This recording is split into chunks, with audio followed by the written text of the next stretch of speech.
Doctor ortho Ayurvedic oil and capsule. अब दर्द भी घुटने टेकेगा।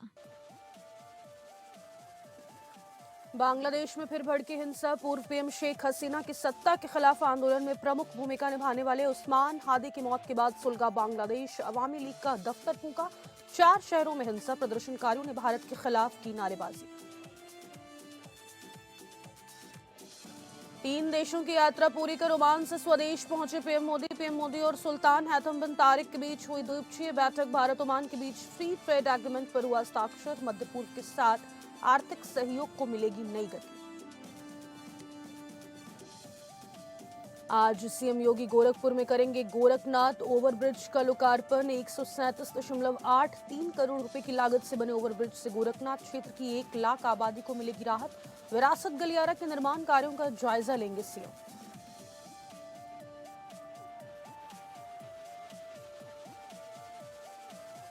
देश के कई हाई कोर्ट्स को मिलेंगे नए chief justice. Supreme court collegium ने केंद्र सरकार से की सिफारिशों को केंद्र सरकार की मंजूरी मिलना अभी बाकी।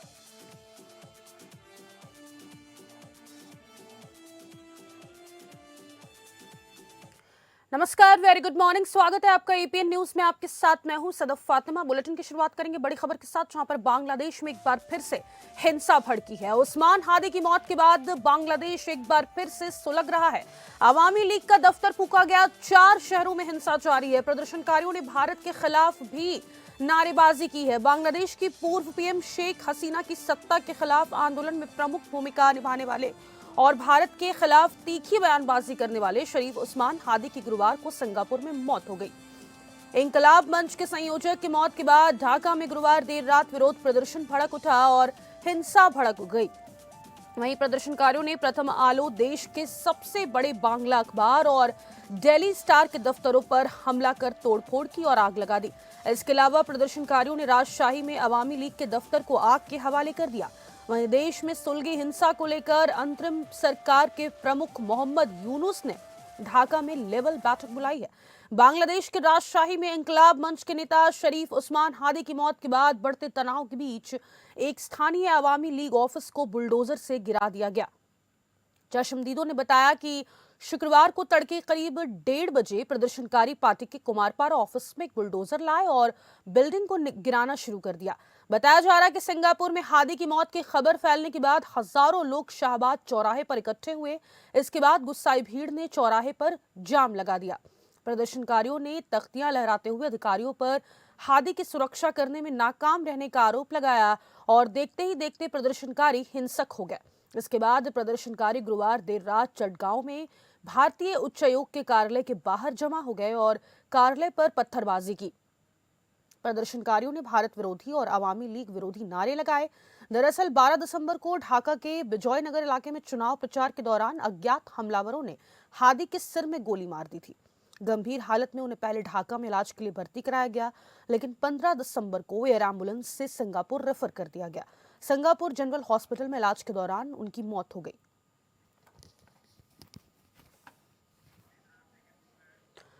और ज्यादा जानकारी के साथ इनपुट हेड मनीष राज सिंह हमारे साथ फोन लाइन पर जुड़ गए हैं। मनीष, एक बार फिर से उस्मान हादी की मौत के बाद बांग्लादेश में जो हिंसा है वो भड़क उठी है।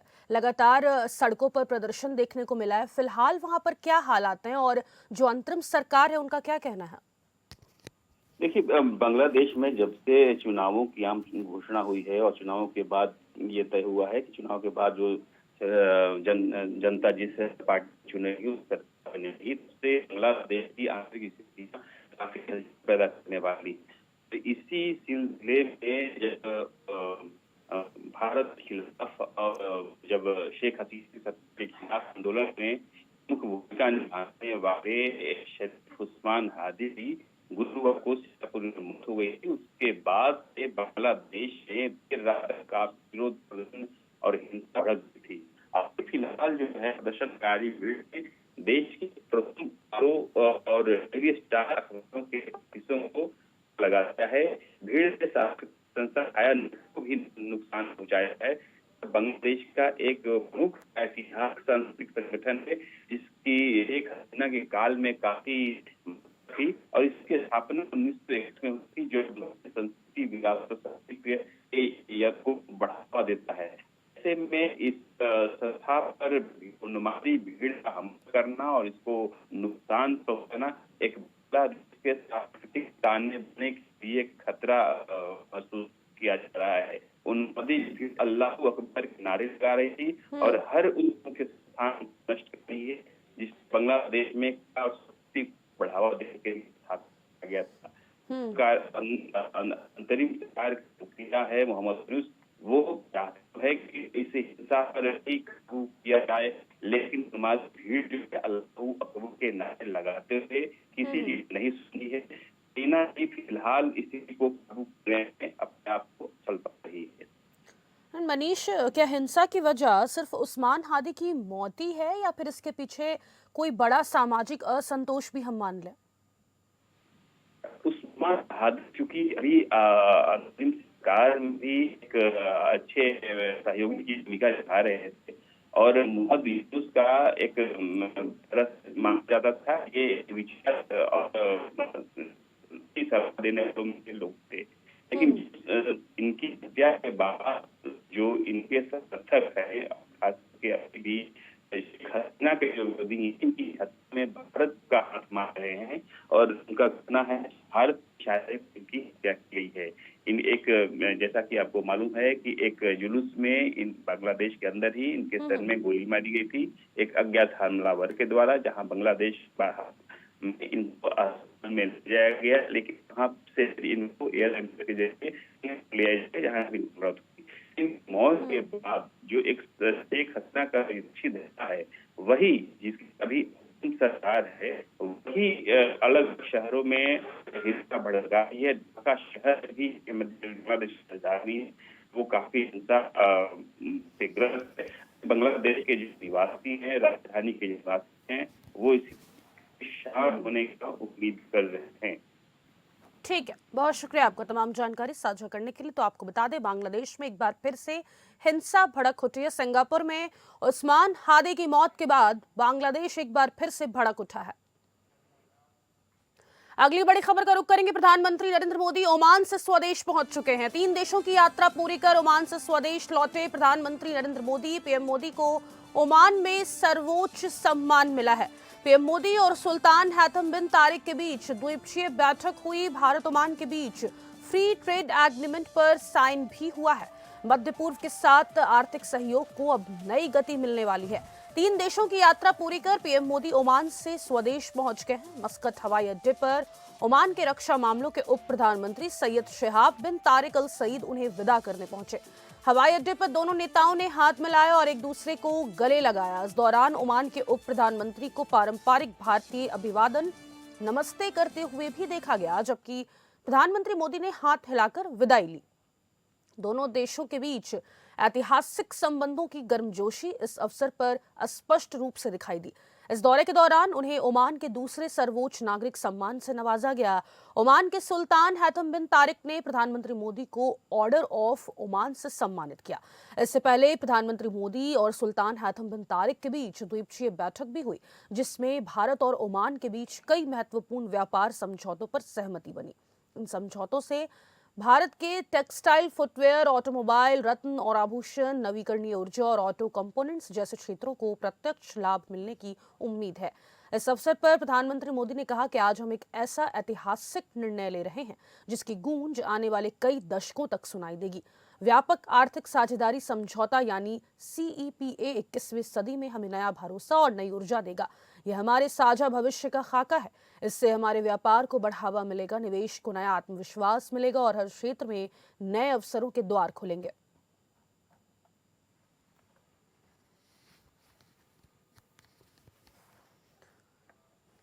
और अगली बड़ी खबर गोरखपुर से इस वक्त सामने निकल कर आ रही है, जहां पर गोरखनाथ ओवरब्रिज का आज मुख्यमंत्री योगी आदित्यनाथ लोकार्पण करने वाले हैं।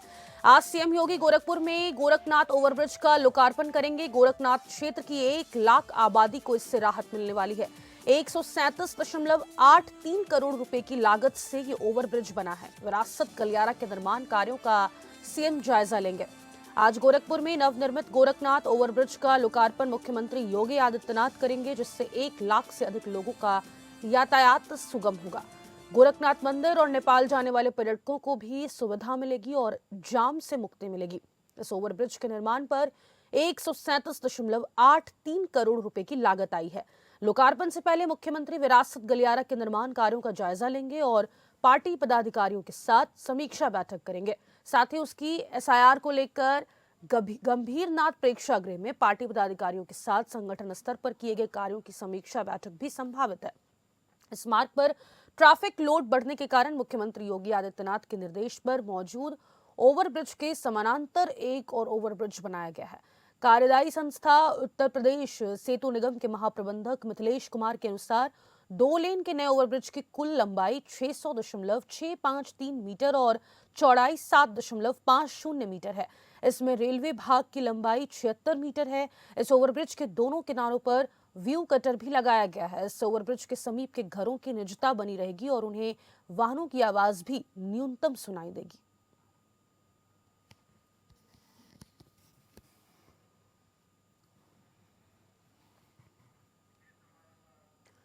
ज्यादा जानकारी के साथ विशेष संवाददाता आनंद सिंह हमारे साथ फोन लाइन पर जुड़ गए हैं। आनंद, आज मुख्यमंत्री योगी आदित्यनाथ गोरखपुर में ओवरब्रिज का लोकार्पण करने वाले हैं। उनके आगमन को लेकर क्या तैयारियां वहां पे? बिल्कुल, देखिए, न सिर्फ संसदीय क्षेत्र है मुख्यमंत्री योगी आदित्यनाथ का, बल्कि कर्मभूमि उनकी गोरखपुर रही है और लगातार वो दौरा करते रहे हैं गोरखपुर का, समय समय पर जाते रहे, चाहे विकास परियोजनाओं के लोकार्पण और शिलान्यास की बात हो, चाहे दूसरे काम हो। इसी क्रम में मुख्यमंत्री योगी आदित्यनाथ आज एक बार फिर गोरखपुर में होंगे। अब वहां पर वो करीब 138 करोड़ रुपए की लागत से जो ओवरब्रिज बना है उसकी वो सौगात देंगे। ये जो विश्व विख्यात गोरखनाथ मंदिर है और सोनौली मार्ग होते हुए नेपाल तक की कनेक्टिविटी देने वाला जो धर्मशाला गोरखनाथ मंदिर मार्ग है, उस पर ये ओवरब्रिज का निर्माण किया गया है, जिसका आज लोकार्पण मुख्यमंत्री योगी आदित्यनाथ करने जा रहे हैं। और आम जनता के लिए ये कब से खुल जाएगा? बिल्कुल, देखिए, क्योंकि आज लोकार्पण ओवरब्रिज का मुख्यमंत्री योगी आदित्यनाथ कर देंगे, उसके बाद ये जनता के लिए खोल दिया जाएगा। गोरखनाथ मार्ग पर ये 2 ओवरब्रिज अब इसके बाद हो जाएंगे, जिससे जो खिचड़ी मेला, जो सबसे प्रसिद्ध मेला है गोरखनाथ मंदिर का खिचड़ी मेला, वहां पर आने जाने वाले श्रद्धालुओं को इसकी सहूलियत होगी और तमाम जो दर्शनार्थी आते हैं उनको तमाम सुविधाएं प्राप्त हो सकेंगी इस ओवरब्रिज के बन जाने के बाद। कितने बजे पहुंचेंगे मुख्यमंत्री और उनके साथ कौन कौन से मंत्री आज मौजूद रहने वाले हैं इस लोकार्पण के कार्यक्रम में? बिल्कुल, देखिए, आज क्योंकि विधानमंडल का सत्र भी शुरू हो रहा है, तो मुख्यमंत्री योगी आदित्यनाथ विधानसभा में भी वहां पर होंगे। 10:30 बजे उनका कार्यक्रम लगा है, जहां पर वो विधानसभा सत्र की शुरुआत से पहले एक बयान देंगे। उसके बाद वो हो सकता है विधानसभा सत्र की कार्रवाई में कुछ हिस्सा ले और उसके बाद, यानी कि आप कह सकते हैं कि दोपहर के बाद मुख्यमंत्री योगी आदित्यनाथ रवाना होंगे गोरखपुर के लिए। ठीक है, बहुत शुक्रिया आपका तमाम जानकारी साझा करने के लिए। तो आपको बता दें, आज मुख्यमंत्री योगी आदित्यनाथ ओवरब्रिज का लोकार्पण करने वाले हैं, साथ ही उनके कई वरिष्ठ अधिकारी भी मौजूद रहने वाले हैं। और अगली बड़ी खबर, कई हाईकोर्ट को आज नए चीफ जस्टिस मिल जाएंगे। सुप्रीम कोर्ट कॉलेजियम ने केंद्र सरकार से सिफारिश की है। सिफारिशों को केंद्र सरकार की मंजूरी मिलना भी बाकी है। झारखंड, पटना, उत्तराखंड, बॉम्बे, केरल, मेघालय को नए चीफ जस्टिस मिलने वाले हैं। सुप्रीम कोर्ट कॉलेजियम ने गुरुवार को हुई बैठक में विभिन्न उच्च न्यायालयों में रिक्त होने वाले मुख्य न्यायाधीशों के पदों को भरने के लिए 5 न्यायाधीशों के नामों की सिफारिश की है। ये रिक्तियां रिटायरी और ट्रांसफर के चलते उत्पन्न हो रही है। कॉलेजियम की सिफारिशों को केंद्र सरकार की मंजूरी मिलना अभी बाकी है। कॉलेजियम के निर्णय के अनुसार इलाहाबाद हाईकोर्ट के न्यायाधीश जस्टिस मनोज कुमार गुप्ता को उत्तराखंड हाईकोर्ट का मुख्य न्यायाधीश नियुक्त करने की सिफारिश की गई है। यह पद वर्तमान मुख्य न्यायाधीश के 9 जनवरी 2026 को रिटायर होने के बाद रिक्त होगा। इसके अलावा बॉम्बे हाईकोर्ट की न्यायाधीश जस्टिस रेवती पी मोहिते डेरे को मेघालय हाईकोर्ट का मुख्य न्यायाधीश बनाए जाने की सिफारिश की गई है। यह सिफारिश मेघालय हाईकोर्ट के मौजूदा मुख्य न्यायाधीश के प्रस्तावित ट्रांसफर के मद्देनजर की गई है। कॉलेजियम ने बॉम्बे हाईकोर्ट के ही एक अन्य न्यायाधीश जस्टिस MS सोनक को झारखंड हाईकोर्ट का मुख्य न्यायाधीश नियुक्त करने की अनुशंसा की है। केरल हाईकोर्ट के न्यायाधीश जस्टिस A मोहम्मद मुश्ताक को सिक्किम हाईकोर्ट का मुख्य न्यायाधीश नियुक्त करने की सिफारिश की गई है। वहीं ओडिशा हाईकोर्ट के न्यायाधीश जस्टिस संगम कुमार साहू को पटना हाईकोर्ट का मुख्य न्यायाधीश बनाए जाने का प्रस्ताव दिया गया है। इसके साथ ही सुप्रीम कोर्ट कॉलेजियम ने मेघालय हाईकोर्ट के मुख्य न्यायाधीश जस्टिस सौमेन सेन को केरल हाईकोर्ट का मुख्य न्यायाधीश नियुक्त करने की भी सिफारिश की है। यह ट्रांसफर केरल हाईकोर्ट के मौजूदा मुख्य न्यायाधीश के 9 जनवरी 2026 को रिटायर होने के बाद प्रभावी होगा।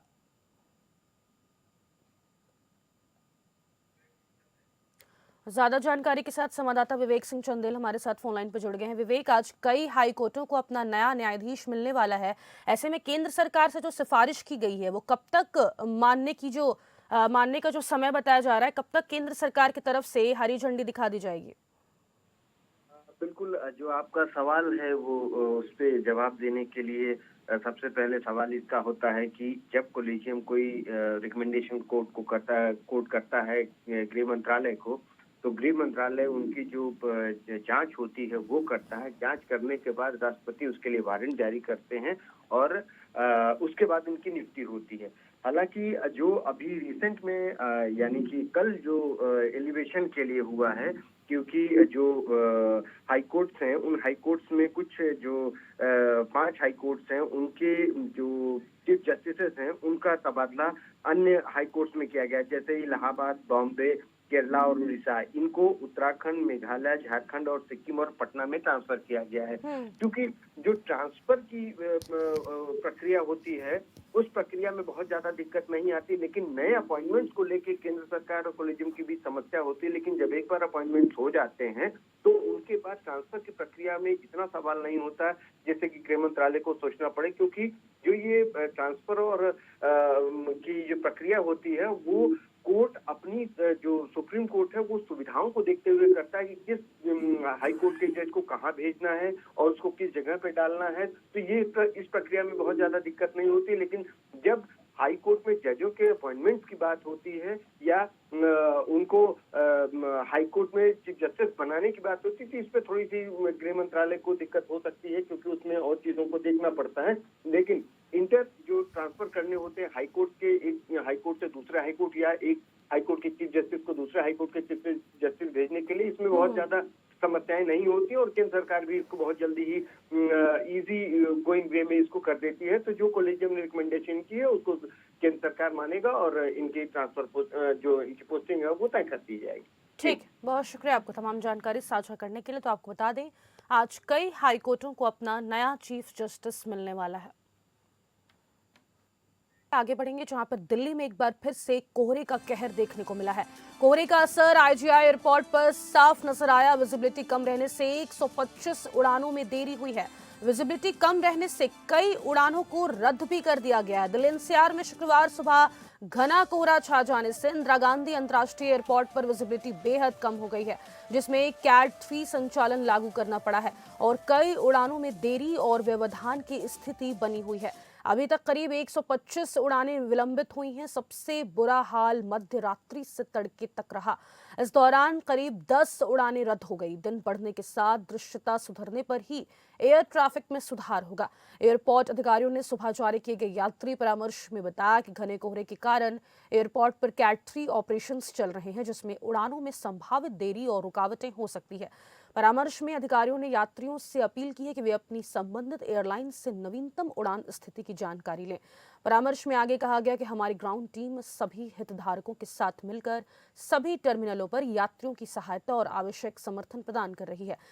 रियल टाइम उड़ान अपडेट के लिए कृपया अपनी एयरलाइन से संपर्क करें। किसी भी असुविधा के लिए हमें खेद है और हम आपके समझदार सहयोग की सराहना करते हैं। मौसम विभाग के अनुसार उत्तर भारत में घना से अत्यधिक घना कोहरा जारी रहने की संभावना है, जिससे हवाई यातायात पर असर पड़ सकता है। यात्रियों को सलाह दी जाती है कि एयरपोर्ट के लिए निकलने से पहले उड़ान की स्थिति जरूर जांच लें।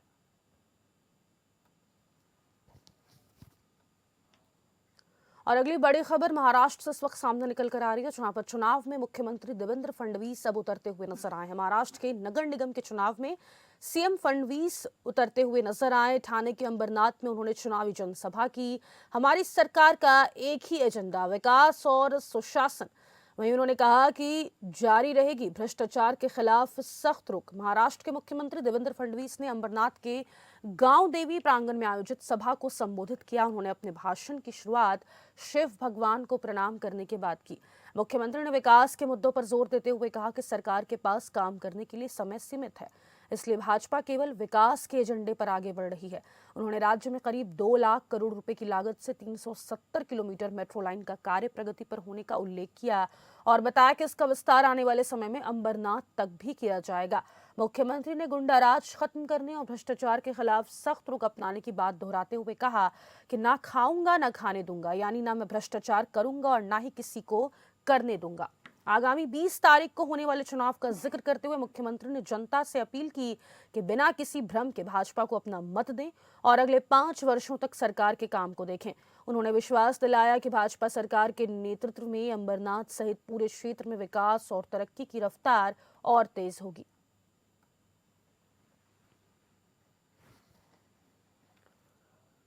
और अगली बड़ी खबर पटना से इस वक्त सामने निकल कर आ रही है, जहां पर 34 चलंत फॉरेंसिक वाहनों को हरी झंडी मिली है। मुख्यमंत्री नीतीश कुमार ने हरी झंडी दिखाई। साक्ष्य संग्रहण और अपराध अनुसंधान पर पहल हुई है। 34 चलंत फॉरेंसिक वाहनों को हरी झंडी दिखाई गई है। बिहार के मुख्यमंत्री नीतीश कुमार ने एक अन्य मार्ग से 34 चलंत फॉरेंसिक वाहनों को हरी झंडी दिखाकर रवाना किया। इन वाहनों का उद्देश्य अपराध के अनुसंधान में सहायता करना और साक्ष्य संग्रहण करना है। मुख्यमंत्री ने कहा कि वर्ष 2005 के बाद से विधि व्यवस्था के संधारण को सर्वोच्च प्राथमिकता देते हुए कानून का राज स्थापित किया गया है। उन्होंने कहा कि अपराध और भ्रष्टाचार के मामले में जीरो टॉलरेंस की नीति अपनाई गई है। इन वाहनों की मदद से अपराध की घटनास्थल पर पहुंचकर तत्काल जांच शुरू की जा सकेगी, जिससे पीड़ित परिवारों को राहत मिलेगी। ये सभी वाहन आधुनिक जांच उपकरणों से युक्त हैं। इन वाहनों की मदद से अपराध के घटनास्थल पर ही जांच शुरू की जा सकेगी, जिसमें समय की बचत होगी और विलंब के कारण पीड़ित परिवारों में असंतोष नहीं रहेगा।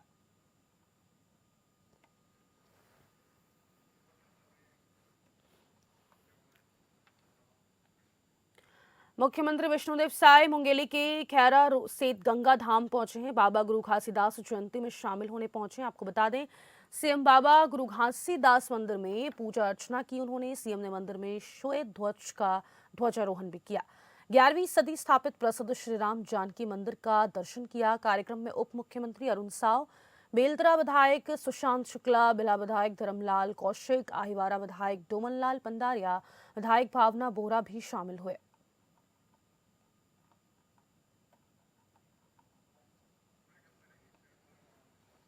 और फिलहाल के लिए इस बुलेटिन में बस इतना ही। मुझे दीजिए इजाजत। नमस्कार।